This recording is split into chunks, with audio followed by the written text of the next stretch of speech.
Okay, kia ora whānau, it's me again, Suzy Taylor. I've just popped on here to tell you that I think today is the last day to get submissions into the mental health inquiry, 5th of June. So if you've been putting it off, don't put it off any longer, and please just get in there and say what you got to say. I've got a couple of things I want to add to my previous submission that I did a couple of weeks ago. And on your suggestion, Ron Patterson, I am bringing these other things forward that I haven't talked about. So I'll get straight into it, and I'm going to go through the same process I did last time, and that is start with big picture, front end stuff, and I'm going to work through, I've written it down, bullying, support for us bereaved, and coronial services, because these are the things I didn't get to talk about, but they're as equally as important.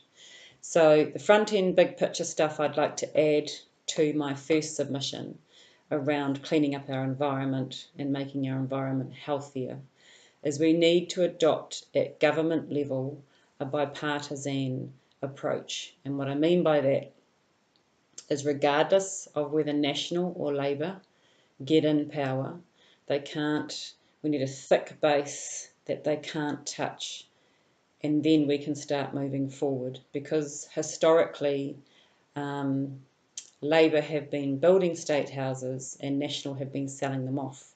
Now this particular process has to stop, because we're in a housing crisis. There's people living in their cars that have jobs.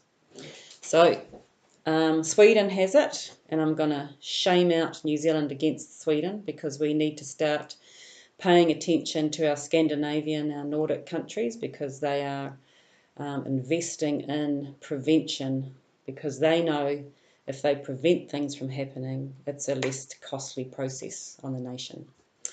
So yeah, a thick base where, for humanitarian reasons, we can't interfere and change when a different government gets in. So I really hope this reaches Jacinta Ardern and Winston Peters and David Clark and Calvin Davis and all the rest of you decision makers. I hope that we're going to be looking at closing prisons down because they don't work. Other countries are doing it, and they are using alternative, more humane solutions. The other thing I want to talk about is there's a need to educate us parents, because I want to talk about the young ones now, our adolescents, our rangatahi. So it would be really helpful if you had workshops right around the country, and the capital is already in place. And what I mean by that is we have scout dens, we have high school halls, we have community centres where we can do one-to-many presentations for parents, teachers, pharmacists have expressed an interest as well, anybody, even our young ones, our rangatahi. So we can be taught how to have the conversations around self-harm, depression, suicidal ideology, and completed suicide, and anxiety, because this is the stuff that's going on for a lot of our young ones. And we don't know how to have those conversations when we find out maybe our teenage daughter or teenage son is self-harming. So we need coaching and educating on what is happening out there with our young ones. Bullying. I want to first talk about bullying in the workplace, and then bullying in high schools and primary schools, because this is a precursor, a known precursor, and can be a contributing factor to why someone completes suicide. And I use the word complete because my daughter committed no crime, and she wasn't committed to dying either. She just wanted to get out of the pain that she was in, and she lost her connection to the world that day.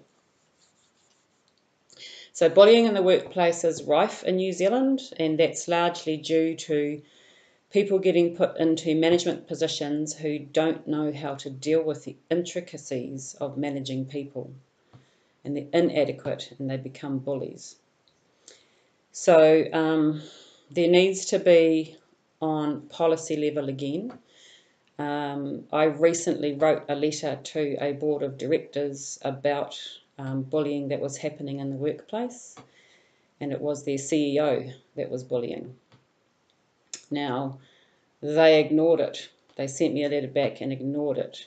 So what I would like to see happen is an amendment to the Directors' Responsibilities Act to put that they have to action and investigate any complaints of bullying. Because what happens now is if a staff member is being bullied, it's very difficult for them to prove, and they have to have $2,000 or $3,000 up their sleeve for a lawyer, and then they have to prove that certain things have happened over certain periods of time quite closely together. You've got to keep all these notes. Now, if you've got an 18-year-old or a 20-year-old, they're not going to do that, and they're not going to know how to do that, and they're not going to be able to do it. So we need to make our bullying processes more achievable for those that are being picked on. Bullying in high schools and bullying in primary schools. I understand that there are some teachers that have cracked onto this, and they are doing surveys in their own way, sort of asking, probably particularly primary school, where they're asking questions like, who are the 4 most people you would want to put forward that are your friends today? And anyway, it's a long process that can help disseminate whether someone is being bullied. Yeah, so I'm going to move on to our bereaved whānau, which is me, because in the last 9 years there have been 5,500 suicides. So that's 11,000 parents. Statistically, every suicide affects 100 people, so that's 500,000 people that have been affected in the last 9 years. And I've gone to many symposiums and conferences and listened to academics with their research and their findings, and they always point out that the bereaved are a suicide risk, which is true. But no one does anything about it. The only offer there at the moment is through your GP you can get 6 counselling sessions, and that's it. Well, what I would like to see is that us bereaved to have free counselling for as long as we need it. And if counselling isn't your cup of tea for whatever reason, then we need to set up workshops and groups, because I have found that very helpful for me to meet with other mums who have lost their children to suicide, so we can have those conversations that we can't have with other people. It's been very helpful. The last thing I want to talk about is our coronial services, because there's a whole lot wrong there.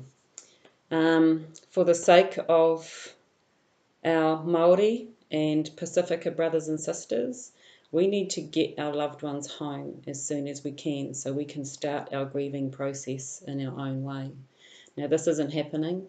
My daughter died on a Friday afternoon, and it took 2 days for me to get her back, and it took 9 hours of trying on the phone to get the coroner to say, yes, you can have your daughter home. And she obviously was busy. So there needs to be a process with more staff, more response staff, and a 7-day-a-week, 24-hour-a-day. Because post-mortem, if my daughter was going to have one, which I managed to stop, I would have had to have waited until Monday morning. And I don't know why that is, and that's not fair. Okay? There's also 7 months after my daughter died, I got a letter in the mail from the Ministry of Justice, and I was here by myself, and I opened it, and it was my daughter's coroner's report, and it had all of the gruesome details about how she died.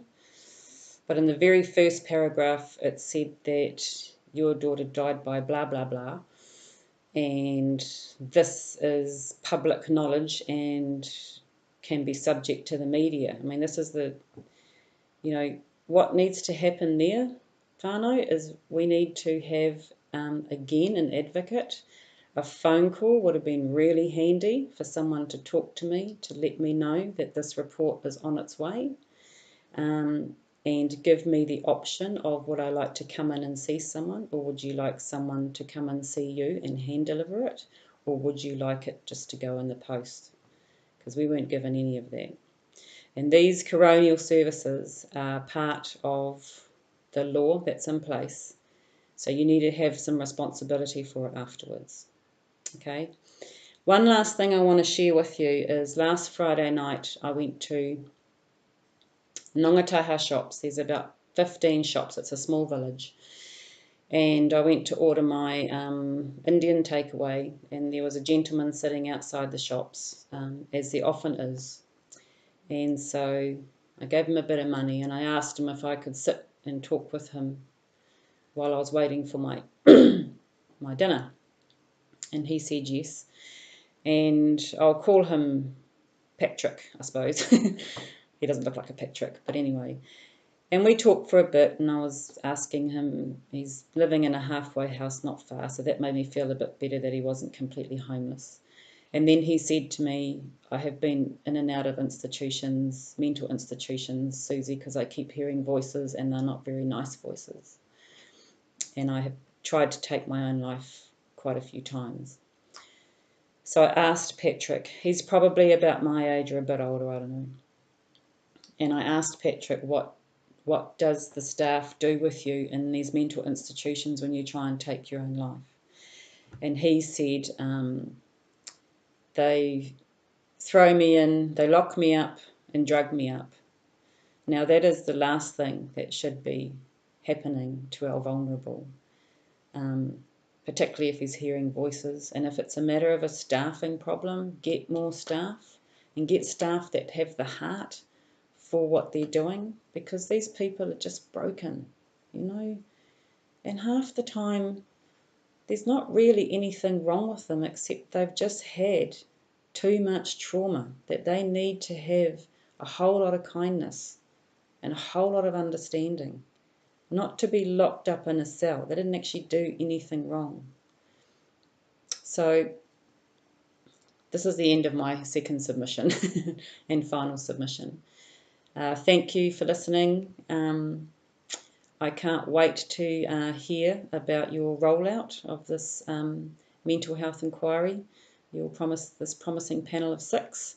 I understand you've been given a mandate of October to bring some stuff forward. So I look forward to it. Thank you so much for listening. All right. Goodbye, everyone.